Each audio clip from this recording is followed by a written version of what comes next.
pessoal! Que alegria estarmos juntos mais um domingo. Sejam todos bem-vindos a este espaço de reflexão e de louvor. Cremos firmemente que Deus está entre nós, nos acolhendo e nos ajudando a crescer na fé, para que sejam renovados em nós o consolo e a esperança. Diante de tantas lutas, a Ele imploramos que nos alimente com o seu Espírito, para que possamos entender e viver melhor o Cristo Pão da Vida e a Luz do Mundo. No calendário da Igreja, o mês de outubro é o mês da criança e também da integração. No primeiro domingo de cada mês, tradicionalmente, é o dia da ceia na nossa igreja. E nem a pandemia do coronavírus interrompeu as nossas celebrações, pois, mais uma vez, estaremos reunidos no culto online da noite para celebrar a ceia do Senhor. Participe você também deste alimento espiritual. Será mais um momento especial, pois Jesus que nos convida a participar deste banquete sagrado. Agora faremos algumas reflexões sobre este tema tão inspirador. Bendizei ao Senhor, louvai-o e exaltai-o para sempre. Amém.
Alguns dias antes da última ceia, Jesus foi a uma cidade chamada Betânia.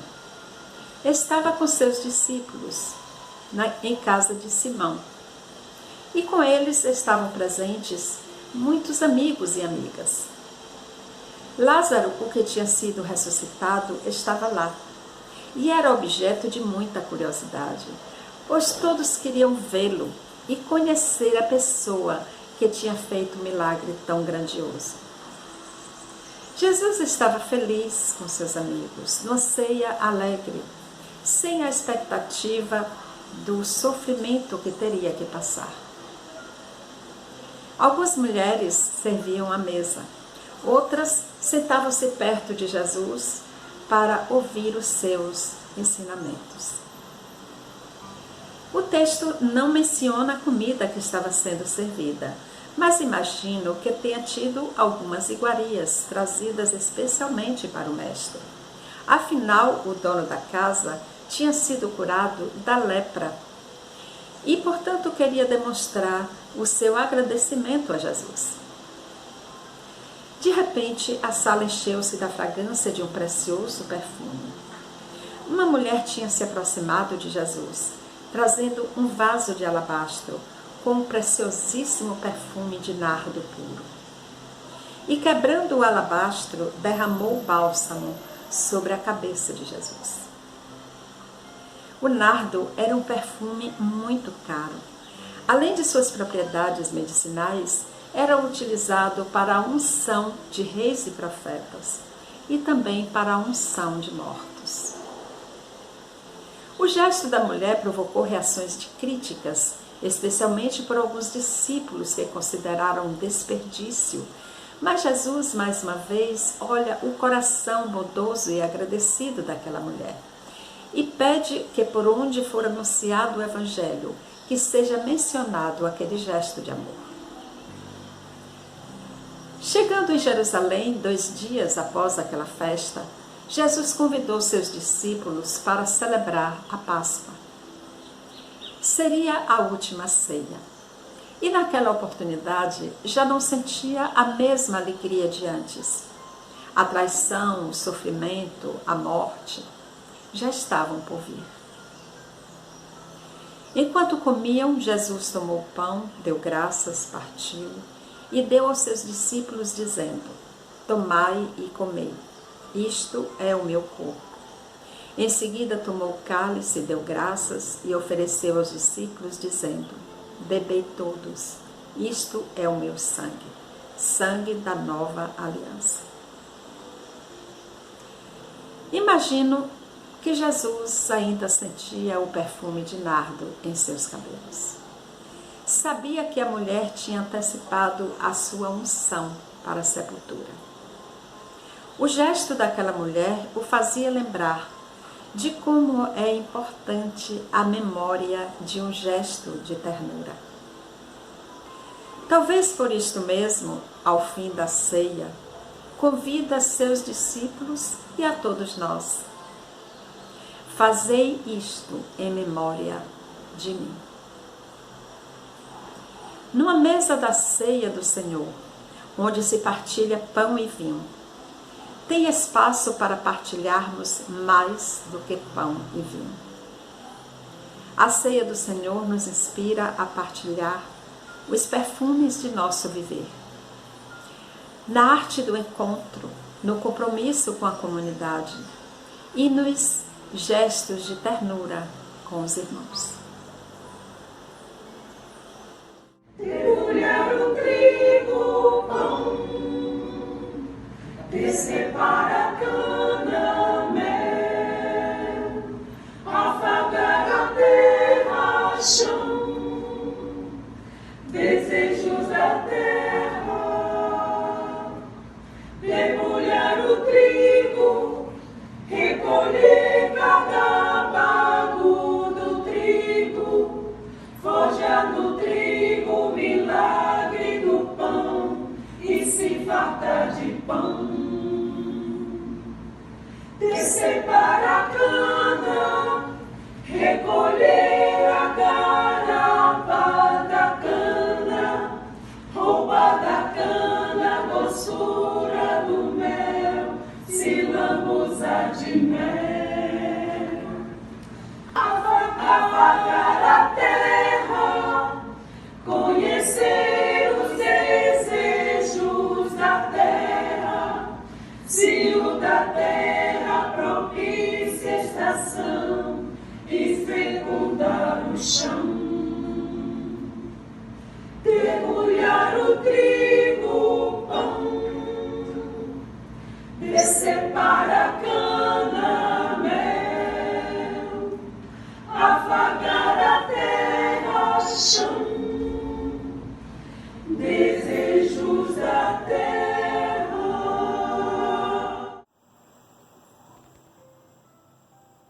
A ceia é uma celebração que foi instituída pelo próprio Jesus Cristo, em um momento de expectativa pelos acontecimentos finais de sua vida terrena. Jesus desejou comer a Páscoa com seus discípulos e sabia que estava próximo o seu sacrifício. Naquela celebração, Jesus substituiu o cordeiro pascal por seu próprio corpo através do partir do pão. O sangue do cordeiro foi substituído por seu próprio sangue, ali representado por um cálice de vinho. Com gestos tão simples e cotidianos, Jesus Cristo sela conosco a nova e eterna aliança e nos convida a fazer isto em memória dele, até que estejamos juntos de novo no reino do Pai. São gestos tão simples, não é mesmo? Mas o ser humano tem a tendência de complicar tudo. E ao longo do tempo surgiram diversas interpretações em como reproduzir esses gestos. Quem pode ou não pode participar. Então temos 4 importantes interpretações. A primeira interpretação é a transubstanciação, que é a posição do catolicismo romano. É a ideia de que os elementos pão e vinho mudam de substância, sofrem uma transformação em carne e sangue de Cristo na hora da consagração dos elementos. Consubstanciação é a posição de Lutero.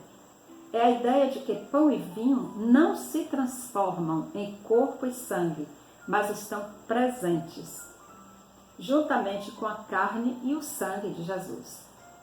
E após a celebração, o pão e o vinho voltam ao estado comum.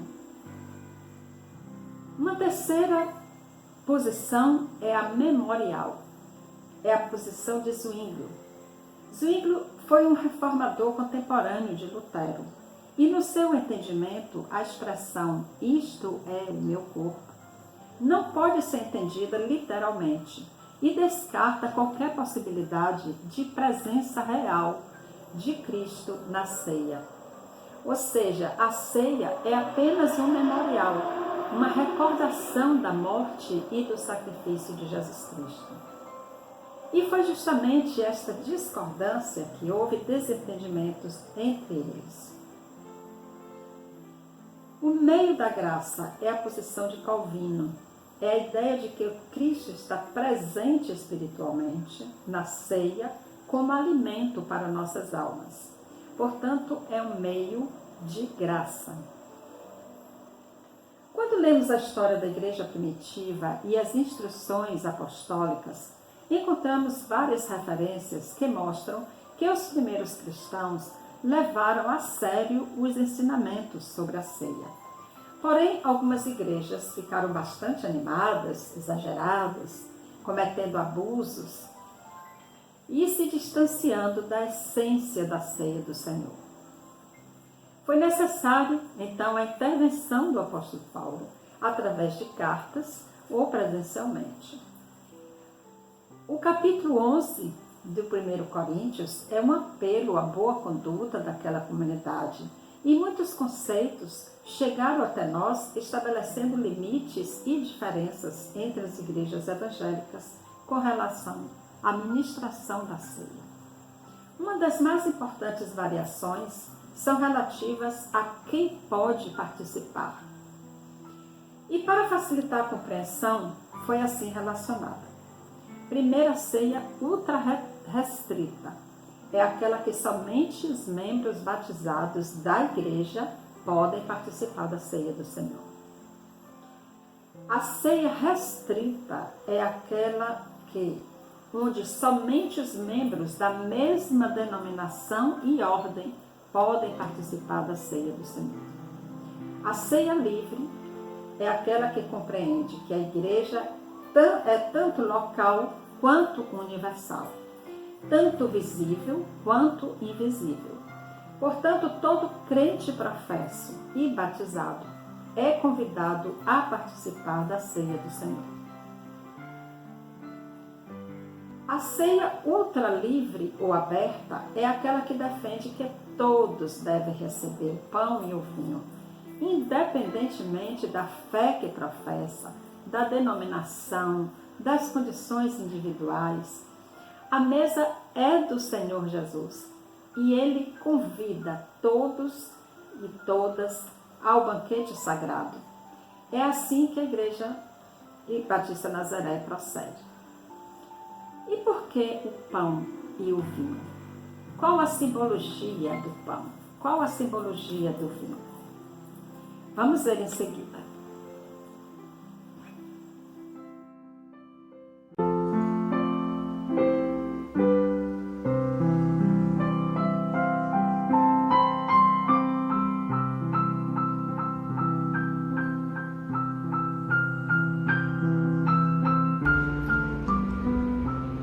Ele é o pão da vida. Jesus é o pão da vida. A semente que foi lançada será trigo e amanhã será pão. E esse pão, hoje consagrado no altar, é o corpo divindade de Jesus. Feliz de quem dele se alimentar. Ele é o pão da vida descido do céu, e quem dele comer jamais morrerá. Ele é o pão da vida descido do céu, e quem dele comer ressuscitará.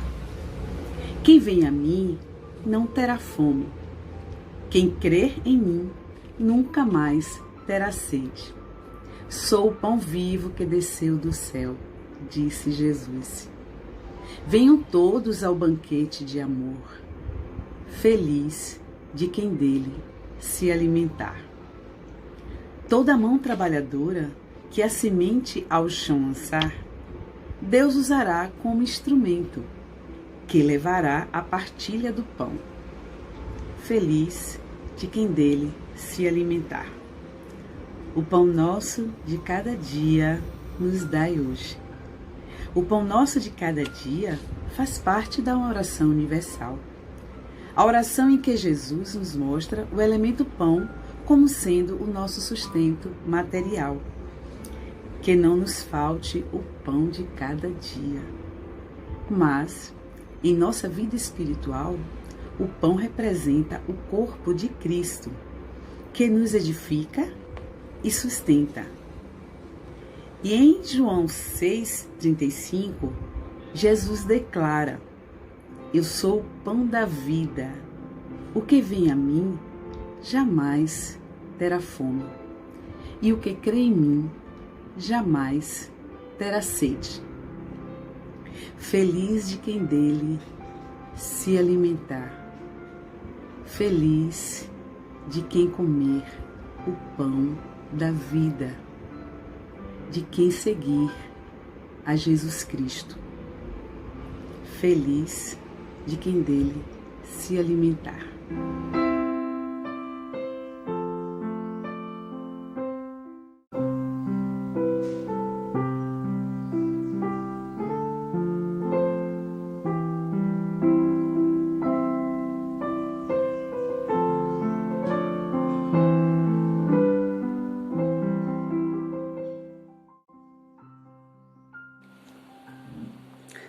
Falar do significado do vinho na ceia do Senhor vai nos remeter de imediato ao Evangelho de Lucas, do capítulo 22, quando nós fomos levados a entender que Jesus se refere: este cálice é a nova aliança do meu sangue.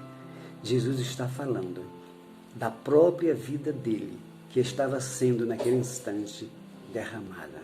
Ou seja, ele iria morrer na cruz para inaugurar uma nova fase, não só na vida daqueles discípulos, mas de todos os outros discípulos que chegariam ao Pai, através dessa nova realidade, a aliança com Deus.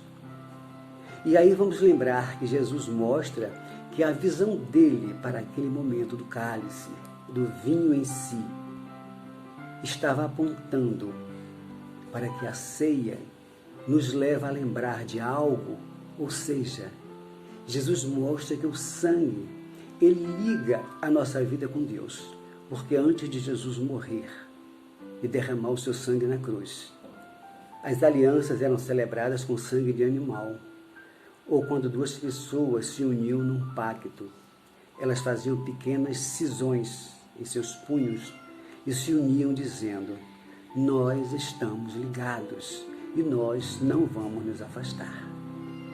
Mas Jesus fala também, e Mateus traz esse relato no capítulo 26, verso 28, que há ali uma declaração de Jesus, falando que o sangue dele era o derramar de perdão para os nossos pecados. Então a ceia nos faz lembrar que o vinho nos faz entender: estamos numa nova aliança que Jesus inaugurou.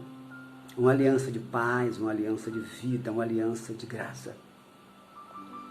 Nós estamos, quando tomamos o cálice ou bebemos o vinho, nos lembrando que Jesus nos dá perdão para os nossos pecados e que Ele está a favor de nós, e também que esta maravilhosa ação de Jesus, derramando o seu sangue na cruz, é lembrado por nós quando tomamos o vinho e lembramos que estamos perdoados, estamos livres, estamos na condição de receber vida em Jesus. E tem mais.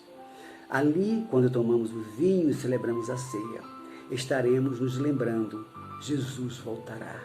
E nós vamos entrar nas bodas, na celebração do Cordeiro, assim como Jesus celebrou o seu primeiro milagre nas bodas de Caná.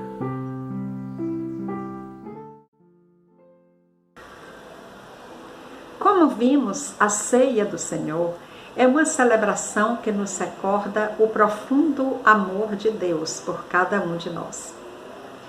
Neste breve estudo, vimos alguns conceitos importantes sobre a ceia e a simbologia do pão e do vinho. Queremos também lembrar que Jesus veio para dar vida e vida em abundância a todos os povos. E entendemos que a abundância de vida a que Jesus se refere é também o pão que alimenta o nosso corpo e o vinho que alimenta a sede de vida em sua integralidade. Por isso, neste dia de ceia e neste mês da criança, não devemos esquecer de milhões de crianças que estão morrendo de fome e de sede, por falta de assistência a que têm direito.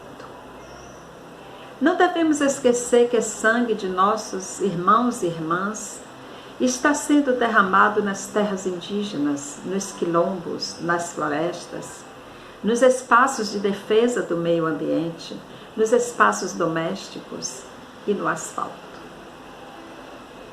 Além disto, a ceia é um momento de comunhão da igreja e fortalecimento espiritual de cada membro do corpo de Cristo. Hoje à noite vamos partilhar o pão e o vinho durante o culto online. E mesmo com o distanciamento social, nos sentiremos unidas e unidos em Cristo, nosso Mestre e Senhor. Que assim seja.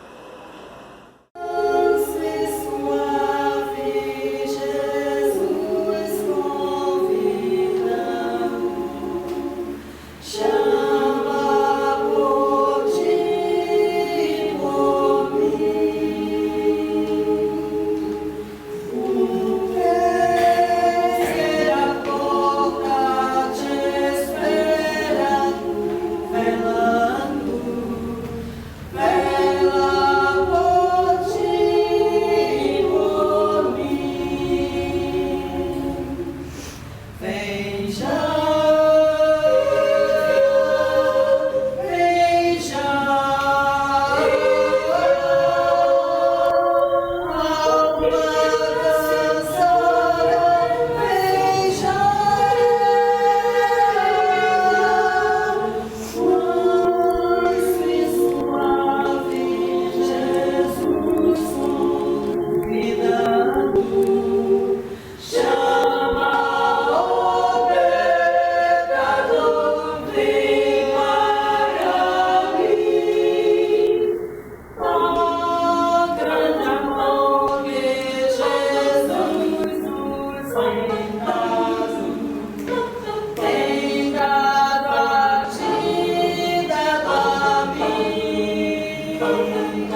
Bom dia, classe.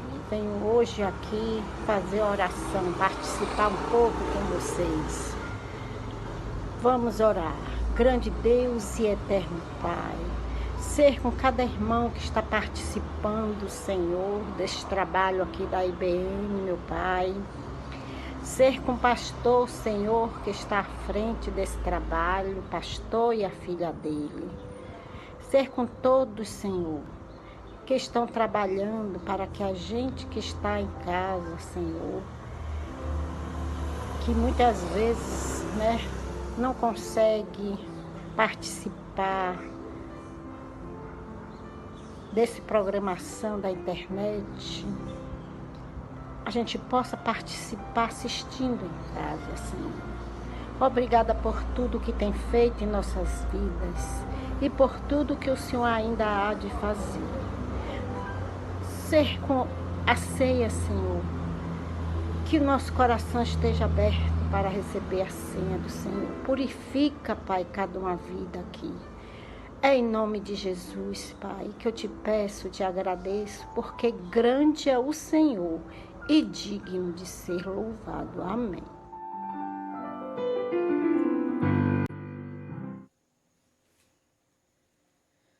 Pai nosso, que estás nos céus,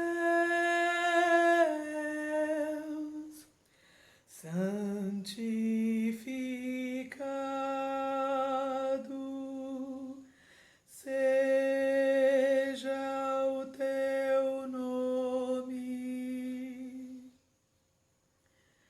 Venha o teu reino, seja feita a tua vontade na terra como no céu. Dá-nos o pão de cada dia e perdoa as nossas dívidas, como nós a quem nos deve. E não nos deixes cair em tentação, mas livra-nos